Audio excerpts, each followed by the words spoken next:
Pregnancy চলাকালে urinary infection কিন্তু খুব বিপজ্জনক।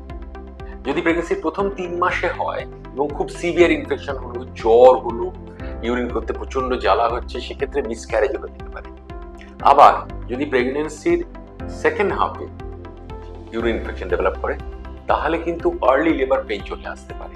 অর্থাৎ 6 মাসে 7 মাসে অসময়ে তার লেবার পেইন হয়ে বাচ্চা ভূমিষ্ঠ হয়ে গেল।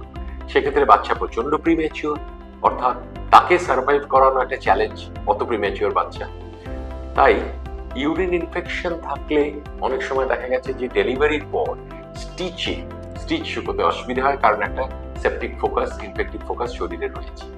সেলাই শুকোতে দেরি হলো, সেলাই শুকোচ্ছে না। অর্থাৎ ইউরিন ইনফেকশন যদি কোনো সিমটম দেখা যায়, তাহলে যদি ইউরিনে জ্বালা হচ্ছে বা ঘন ঘন ইউরিন পাস করছেন, তিনি রাত্রে বেশ কয়েকবার ইউরিন করছেন, বা তল পেটে ব্যথা হচ্ছে যখন ইউরিন করার সময়, এসব ক্ষেত্রে ইউরিন রুটিন কালচার করে দেখে নেন। তা বাদেও যারা একটু high risk for urine infection, যাদের বারবার ইনফেকশন হয়, 2 নম্বর হচ্ছে যারা ডায়াবেটিক, এদের ক্ষেত্রে যদি কোনো সিমটম নাও থাকে, তাহলেও আমরা প্রেগন্যান্সিতে time to time urine routine culture করে দেখে নিই।